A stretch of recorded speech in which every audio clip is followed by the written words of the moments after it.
Hi అండి. ఎలా ఉన్నారండి అందరూ? నేనైతే చాలా బాగున్నాను. మీరైతే ఇంకా బాగుండాలని కోరుకుంటున్నాను. ఈ వీడియో అయితే మేము నాగర్పమ్మ అమ్మవారి గు టెంపుల్ వీడియో అయితే చేశాను కదండీ! ఆ మరుసటి రోజు వ్లాగ్ అనమాట. మేము మళ్ళీ ఊరు నుంచి రిటర్న్ స్టార్ట్ అయ్యామనమాట. స్టార్టింగ్‌లో ఇంకా దేవుళ్ళ టెంపుల్స్ అన్ని టెంపుల్స్ చూసుకుంటూ వద్దామని చెప్పి ముందు స్టార్ట్ అయ్యాము. మేము స్టార్ట్ అయ్యేసరికి 9 అయ్యింది. ఇంకా అక్కడి నుంచి దారిలో కాకాణి టెంపుల్‌కి అయితే వెళ్ళాము. శివుడి టెంపుల్‌కి. అక్కడ వీడియో అయితే నేనైతే ఏం షూట్ చేయలేదండి. ఇంకా తర్వాత దశావతారాల స్వామి, వెంకటేశ్వర స్వామి టెంపుల్‌కి అయితే వచ్చాము. ఈ టెంపుల్ అందరికీ తెలిసే ఉంటుంది కదండీ! అది రీసెంట్‌గా కట్టారు కదా! ఈ టెంపుల్ అయితే చాలా బాగుంటుంది. నైట్ టైం లైటింగ్ వేస్తారండి. ఇంకా ఈవినింగ్ 6కి అట్లా లైటింగ్ వేశాక ఇంకా చాలా అందంగా ఉంటుందన్నమాట. ఇక్కడ వెంకటేశ్వర స్వామి కూడా చాలా బాగుంటాడు. ఇక్కడ నిత్యాన్నదానం కూడా జరుగుతూ ఉంటుంది. ఇంకా ఈ టెంపుల్ చూసుకొని అయితే మేము మంగళగిరి పానకాల స్వామి టెంపుల్కి అయితే స్టార్ట్ అయ్యాము. మంగళగిరి పానకాల లక్ష్మీ నరసింహస్వామి టెంపుల్ అయితే చాలా పవర్ఫుల్ టెంపుల్ అండి. లక్ష్మీ నరసింహస్వామి టెంపుల్ మంగళగిరి అనే పేరు అక్కడ లక్ష్మీదేవి తపస్సు చేసింది కాబట్టి ఆ ఆలయానికి మంగళగిరి అనే పేరు వచ్చింది అని అంటారు. ఇంకా ఇక్కడ నుంచి స్టార్ట్ అయ్యామండి. ఇంకా దశావతారాల టెంపుల్ నుంచి మంగళగిరి స్టార్ట్ అయ్యామని చెప్పాను కదండి! ఇప్పుడు ఆ వీడియో అయితే అక్కడైతే వీడియో షూట్ చేశాను. బయట ఏ టెంపుల్‌లో కూడా లోపలికైతే వీడియోస్ ఎలో లేవండి. బయట వరకే వీడియో షూట్ చేసుకోవచ్చు అనమాట. భూత ప్రేత పిశాచ బాధలు ఉన్నవాళ్ళు, లేదు ఏదైనా నరదృష్టి దోషాలు ఉన్నవాళ్ళు, లేదు ఏదైనా ఇబ్బందులు ఉన్నవాళ్ళు, అప్పుల బాధలు ఎక్కువగా ఉన్నవాళ్ళు లక్ష్మీ నరసింహస్వామిని పూజించడం వల్ల ఆ బాధల నుండి త్వరగా బయటపడతారండి. చెడు దృష్టి ఉన్న వాళ్ళకి, లేదు దుష్టశక్తులకు లక్ష్మీ నరసింహస్వామి సింహస్వప్నం అన్నమాట. స్వామి తన భక్తుల్ని బాధ పెట్టే వాళ్ళని చీల్చి చెండాడతాడు. చాలా పవర్ఫుల్ అనమాట లక్ష్మీ నరసింహస్వామి. ఇంకా పానకాల లక్ష్మీ నరసింహస్వామి ఆలయానికైతే ఇదిగోండి స్టార్ట్ అయ్యాము. ఇంకా లక్ష్మీ నరసింహస్వామి ఆలయానికైతే వచ్చాము కొండపైకి వెళ్ళటానికి అనమాట. ఇక స్వామివారి ఆలయం గురించి అయితే అందరికీ తెలిసిందే కదండి. అంటే కొంతమంది అగ్నిపర్వతం అని కూడా అంటారు. అగ్నిపర్వతం చల్లబడటానికని పానకాలు పోస్తూ ఉంటారని కూడా అంటారు కొంతమంది. కానీ ఇక్కడ లక్ష్మీ నరసింహస్వామి పానకం పోస్తే గుటకల శబ్దం కూడా వినిపిస్తుందంటండి. ఇక్కడ లక్ష్మీ నరసింహస్వామి ఆలయాలు అయితే 3 ఉంటాయన్నమాట. కొండపైన లక్ష్మీ నరసింహస్వామి, పానకాల స్వామి, కొండ పైన ఆలయం కన్నా పైన గండాల నరసింహస్వామి ఉంటారు. అక్కడైతే స్వామివారి విగ్రహం అయితే ఏది ఉండదండి. ఒక చిన్న నోరు తెరుచుకున్న ఉన్న రంధ్రం మాత్రమే ఉంటుందన్నమాట. అక్కడ ఆవు నెయ్యి దీపం వెలిగిస్తారు. అక్కడ మెట్ల ద్వారా వెళ్ళాలి. ఎక్కువ మంది అయితే వెళ్ళలేరంట. అక్కడ దీపం వెలిగిస్తే చాలా మంచిదన్నమాట. చాలా ఇబ్బందులు ఏమన్నా ఉంటే అవి తొలగిపోతాయంట అక్కడ దీపం వెలిగించిన వాళ్ళకి ఆలయంలో. కింద అయితే లక్ష్మీ నరసింహస్వామి ఆలయం ఇంకొకటి ఉంటుందన్నమాట. ఇక్కడ కింద లక్ష్మీ నరసింహస్వామి ఆలయంలో రాజ్యలక్ష్మి అమ్మవారు చాలా అందంగా ఉంటారండి. నిజంగా లక్ష్మీ అమ్మవారు కూర్చొని ఉన్నంత అందంగా ఉంటారనమాట.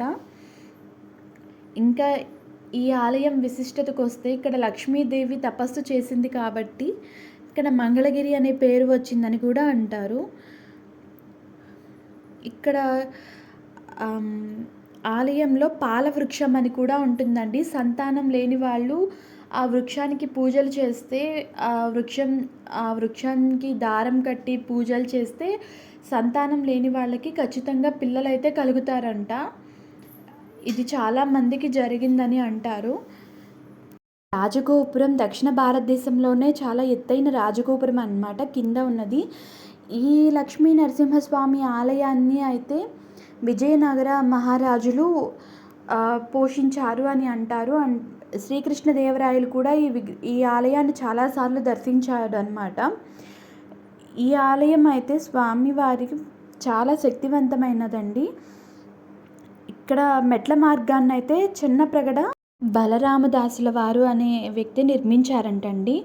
ఇక స్థల పురాణం అయితే విష్ణుమూర్తి స్వయంభూ అవతారం కదండి. ఇక్కడ సుదర్శన నరసింహస్వామి అని ఇంకో పేరుందనమాట ఈ స్వామికి. ఈ స్వామి ఉగ్ర రూపంతో వెలిసాడనమాట. స్వామివారిని శాంతింపజేయడానికి దేవతలందరూ పానకం తీసుకువచ్చి స్వామివారికి అమృతాన్ని సమర్పించగా స్వామి అది స్వీకరించి శాంతించారు అనే ఒక కథ అయితే ఉందంట. అలా స్వామివారికి త్రేతాయుగంలో నేతిని, ద్వాపర యుగంలో పాలను ఇస్తూ, కలియుగంలో పానకాన్ని ఇస్తూ స్వామిని శాంతచిత్తుడుగా ఉంటాడు అని భక్తులు నమ్మకం అనమాట. ఇప్పుడు కలియుగంలో అయితే స్వామివారికి పానకాలు ఇస్తారు. అందుకని స్వామి పానకాల లక్ష్మీ నరసింహస్వామి అని అయితే పిలువబడుతున్నాడు. ఇంకా స్వామి అయితే ఇక్కడ కొంతమంది అగ్నిపర్వతం ఉంది, అగ్నిపర్వతం విస్ఫోటనం కాకుండా ఉండటానికి ఇక్కడ పానకాలు పోస్తూ ఉంటారు. పానకం చలువ కాబట్టి ఆ చల్లదనానికి అంత అగ్నిపర్వతం అనేది చల్లబడుతుంది అని కూడా అంటారు. లక్ష్మీ నరసింహస్వామి స్వయంభూ కదండి. గుడిలో గర్భగుడిలో అయితే ఈయన మూర్తి అయితే ఏమీ కనపడదు. తెరిచి ఉన్న నోటితో ఉన్న ముఖాన్ని అయితే మనం దర్శించుకోవచ్చు. అంటే వెండి తొడుగు పెట్టేసి ఉంటుందన్నమాట. ఆలయం అయితే మధ్యాహ్నం వరకే ఉంటుందండి, ఎక్కువసేపు తెరిచి ఉంచరు. ఇంకొకటి లక్ష్మీ నరసింహస్వామి ఆలయంలో ఎవరు నిద్ర అయితే చేయరన్నమాట. ఎందుకంటే స్వామివారు తిరుగుతూ ఉంటారు, అలా పడుకొని ఉండకూడదు అని అంటారు. అంటే మన శివాలయాల్లో అయితే నిద్ర చేయొచ్చు, కానీ లక్ష్మీ నరసింహస్వామి ఆలయంలో ఊరికే పడుకోకూడదంట. అంటే ఒకసారి మొన్న టెంపుల్లో ఒక ఆంటీ పడుకొని ఉంటే అక్కడ పూజారి గారు చెప్పారనమాట, అలా పడుకోకూడదమ్మా, స్వామివారు తిరుగుతూ ఉంటారు, అలా పడుకోకూడదు అని. ఇంకా ఇక్కడ స్వామివారైతే పానకాలు ఇక్కడ స్వామివారికి శంఖం ద్వారా పోస్తారు కదండి. స్వామి తృప్తి చెందినప్పుడు ఆ శంఖంలోని పానకం వెనక్కి వస్తాయంట. ఆ వచ్చిన పానకాన్ని మిగిలిన పానకంతో కలిపి భక్తులకు ప్రసాదంగా స్వామివారి తీర్థంగా అయితే ఇస్తారు. ఇక్కడ పానకం పోసినప్పుడు గుటకల శబ్దం అయితే వినిపిస్తుందన్నమాట. ఇక్కడ ఈ కొండ అంతా ఏనుగు ఆకారంలో కనిపిస్తుందంటండి. పైనుంచి చూసినా, ఇటువైపు నుంచి చూసినా ఏనుగు తొండమాకారంలో అయితే కనిపిస్తుందంట. ఇక్కడ ఇంకొకటి, పానకాన్ని ఎంత పానకం పోస్తూ ఉంటారు కదా, ఒక్క ఈగ కూడా కనిపించదండి. పాల్గొన మాసంలో అయితే స్వామివారికి బ్రహ్మోత్సవాలు అయితే జరుగుతూ ఉంటాయి. ఇక్కడ ఆంజనేయ స్వామి ఉపాలయాలు, మిగతా దేవుళ్ళ ఉపాలయాలు కూడా ఉన్నాయి. రాజ్యలక్ష్మి అమ్మవారు అయితే చాలా బాగుంటారు. కింద ఉన్న లక్ష్మీ నరసింహస్వామి ఆలయం కూడా చాలా పెద్దదండి. ఈ ఆలయంలో దీపం వెలిగిస్తే కూడా చాలా మంచిదంట, ఆవు నెయ్యి దీపం వెలిగిస్తే. ఇంకా ఆలయంలో సేవ చేయటానికి కూడా వస్తూ ఉంటారండి. మేమైతే పైన స్వామిని దర్శించుకుని అంతా అయిపోయిన తర్వాత కాసేపు స్వామివారి ఆలయంలో కూర్చొని కింద ఆలయానికి అయితే స్టార్ట్ అయ్యాము. ఇది స్వామివారి రథోత్సవం జరుగుతుంది కదా, ఆ రథం అన్నమాట. ఇంకా స్వామివారి కళ్యాణ ప్రాంగణము ఇవన్నీ ఇక్కడ ఉన్నాయి. శివుడి విగ్రహం కూడా ఉందన్నమాట. ఇంకా లక్ష్మీ నరసింహస్వామి కింద ఉన్న టెంపుల్కి అయితే, ఈ టెంపుల్ రాజగోపురం అయితే దక్షిణ భారతదేశంలోనే అతిపెద్ద రాజగోపురం అన్నమాట.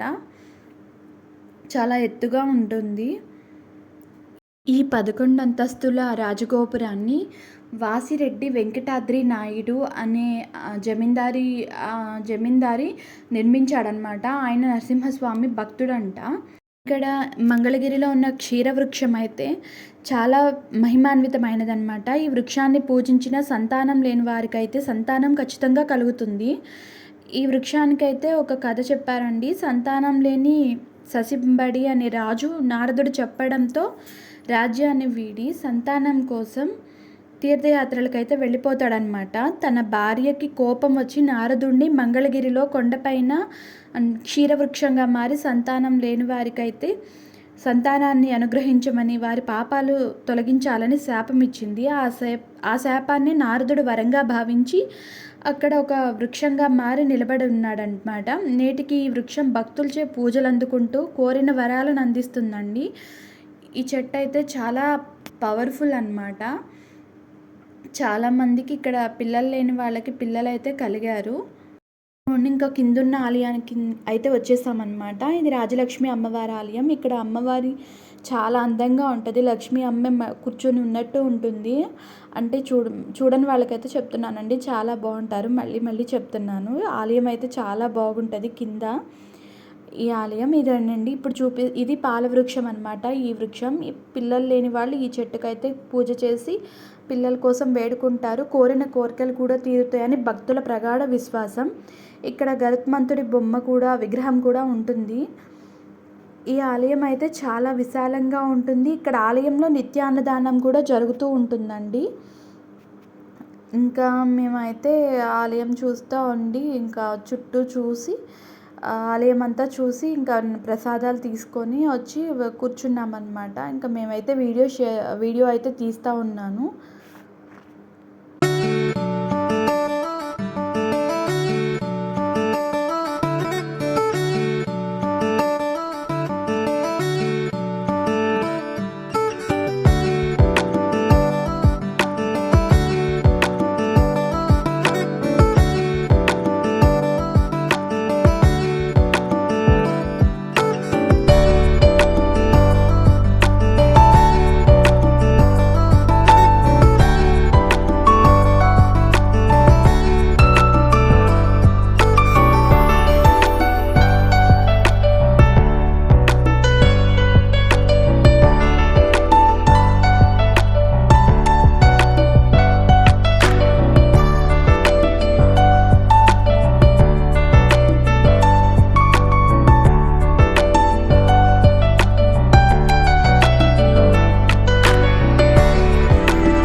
ఇంకా ఆలయ దర్శనం అయితే చేసుకున్న తర్వాత బయటకు వచ్చాక షాపింగ్కి అయితే వచ్చామండి. ఊరికే షాప్ ఉంది ఇక్కడ కింద స్వామివారి టెంపుల్ దగ్గర.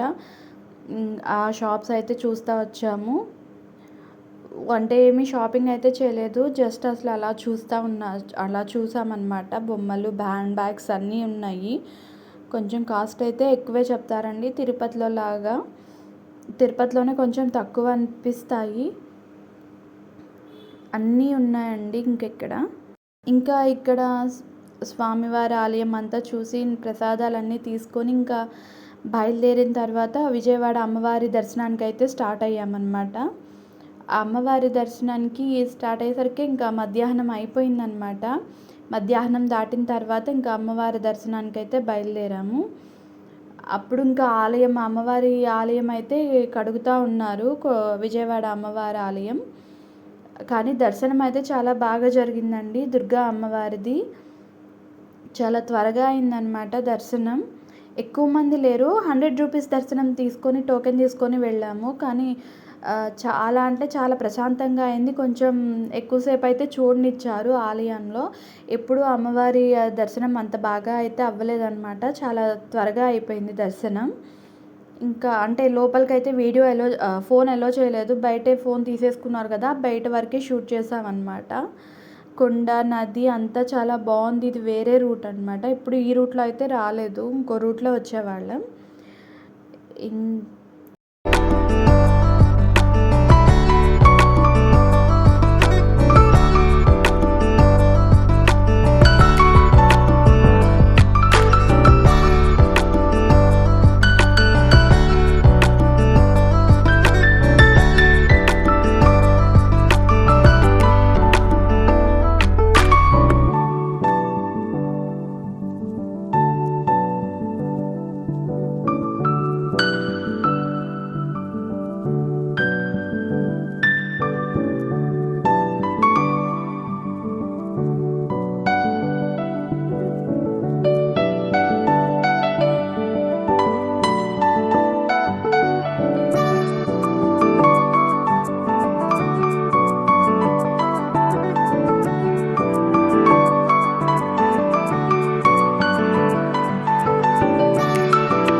ఇంకా దర్శనం అంతా కంప్లీట్ అయిపోయిన తర్వాత ఇంకా మేమైతే ఇంటికొచ్చేసాము. ఇంకా అమ్మ వాళ్ళైతే ఊరు స్టార్ట్ అయ్యి వెళ్ళిపోయారనమాట.